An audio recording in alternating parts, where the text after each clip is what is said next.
嗰陣時拍呢一套戲咧，佢有好多好 emotional 嘅嘢，其實好辛苦嘅，因為佢係喺彩排之後，佢係喺2日，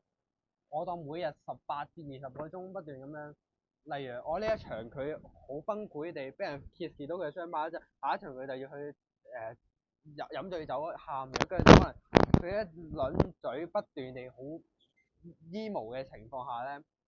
對於自己嘅 energy 咧係覺得好攰嘅。但係好彩就係我每次拍嘢之前，我都會做一啲準備功夫俾自己知道，哦，個角色去到呢度呢個位，佢應該係有咩情緒，佢前面佢有啲乜嘢。做咗啲乜嘢，佢嘅動機係咩？即係準備好晒嘅時候，去到現場做得翻出嚟咧，呢件事本身係好玩嘅，然後攰，但係攰得開心嘅。然後對於我嚟講，唯一一樣嘢就係我拍呢套戲係我第一次，因為佢長啦，同埋佢好 emotional 啦，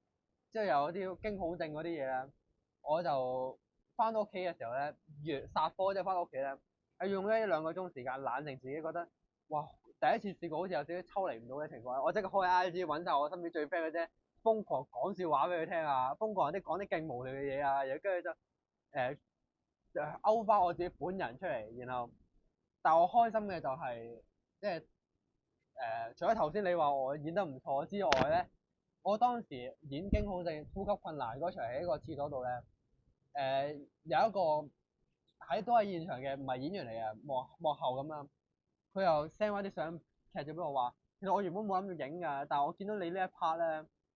即係有啲觸動到我，所以我就影咗 send 俾你咁樣。即係我覺得對於我嚟講，呢啲肯定咧係好重要嘅，所以就係咁咯。